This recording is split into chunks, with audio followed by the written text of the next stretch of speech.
guys, welcome to another travel Q&A video where you ask the questions and we do our best to answer. Starting with Twitter. Amanda Pashaju, I hope I said your name right. You're wondering where we are traveling to next. Take it away, Siya. So, we have a bunch of travels coming up in the next month or two. The next place that I'm going to be traveling to is Israel. So I was in Israel maybe 6-7 years ago, and I'm sure even in that time span a lot has changed, but I'm looking forward to going back, especially going to the Dead Sea, because I've heard that the Dead Sea keeps receding. So I remember where it was when I was there, but I'm looking forward to seeing if that's changed even in 7 years. Apparently it's getting smaller and smaller, and then there will be no more Dead Sea. And after Israel, we're going to Panama together, and then we get back from Panama, and the next day we go to Germany. Like literally, we could probably sleep at the airport because there's no point to going home. Yeah, maybe we just should. Like, is there laundry services at the airport? We need hammocks. Set up those hammocks, or just sleeping bags. Find a place to get all cozy, get some rest before our next trip. Siya's going to Israel by himself. I am not going with him this time, and it's very important to have solo adventures when you're in a relationship in order to make them stronger, because it's important to have your own independence, right? We're very supportive of one another going on our own adventures. We love traveling together.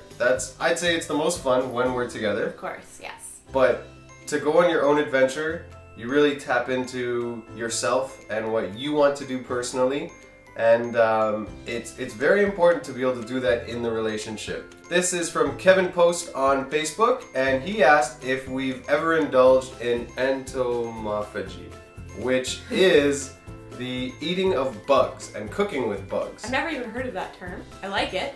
Yeah, it's neat. I learned something new today. I definitely heard of what it means because we have both done it, actually. We first tried bugs in Peru, in the Amazon. We ate termites, which were almost like that fizzy candy that pops in your mouth. Kind of tastes like that, but it's like nature's fizzy pop candy. And then in Thailand, we really got to indulge in some insects. We had grasshoppers, we had grubs, we had cicadas, we had scorpion. What else we had? We had lots of crickets. Crickets are like little chips. They were delicious. They were all fried, so they had like that fry, oily kind of flavor to them, like chips. Yeah, and they were sprinkled with like salt and spices. Seasoning, yeah, they were delicious. And I didn't even just eat them once. I would go back and get them for snacks. That's how enjoyable they actually were. And the first time I met Siya, or we kind of became friends, he impressed me by putting a dead worm on his tongue. He didn't eat it though. It's disappointing. I had to do what I need to impress her. Awesome. She called me It out. was actually impressive. I was like, you're disgusting. I like you. And moving back to Twitter, ENT asks, which place has given us the most culture shock? India for me, and that's why I loved it so much, because I am a very restless person, and India just stimulated all of my senses all at once. It was extreme culture shock. Like, things that happen in India don't happen anywhere else in the world. And there's extreme contrast that's always right beside each other, so you're always constantly going like, what is happening? Yeah, India is an extreme country. You have to mentally prep yourself for a lot of everything. There's cows, there's horses, there's pigs, there's people, there's motorcycles, there's bicycles, there's kids, there's adults, there's old people, there's homeless people, there's wealthy people, all on the same street, all at the same time.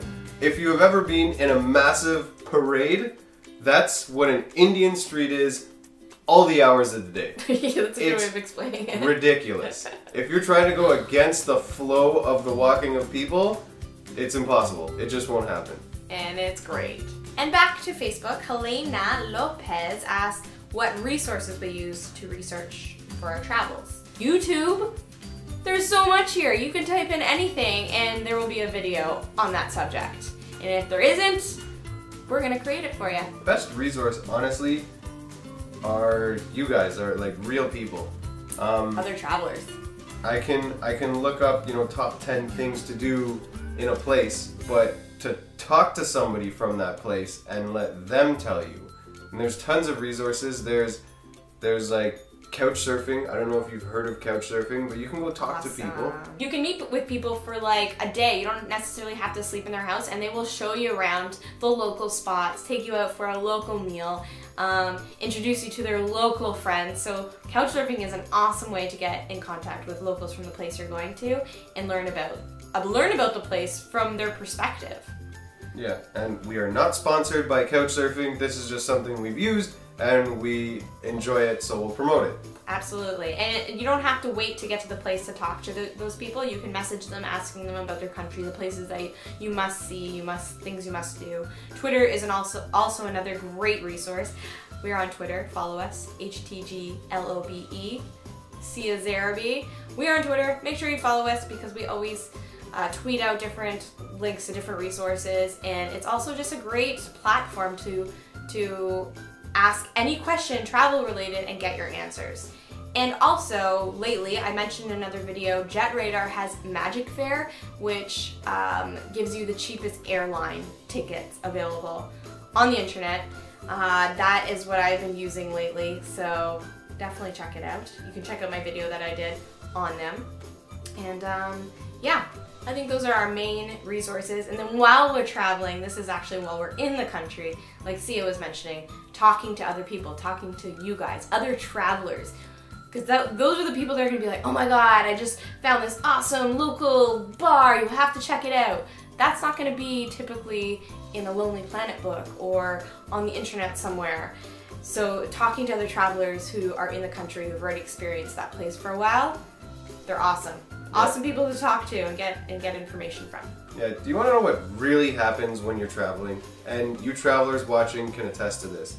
You're sitting in a hostel and you have plans for the next few days. You have no plans for the next few weeks. Someone else in the hostel is going to say, hey, you're a cool person, you want to come to Malaysia? I'm going to come see some ruins. And you think, yeah, I have nothing on my schedule. And you weren't planning to do that originally. Right, and I was not planning on going to Malaysia. And now you're off. Yeah.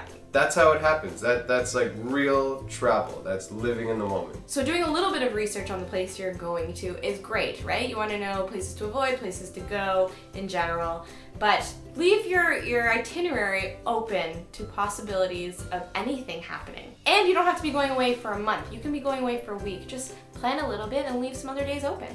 We really enjoyed answering your questions. If you guys have any more questions, please comment in the comment box below. And we upload a video every Tuesday and Thursday, so be sure to subscribe for more adventure. Woo! Happy travels! Woo! Yeah, it's fun. We didn't buy twirly chairs for nothing.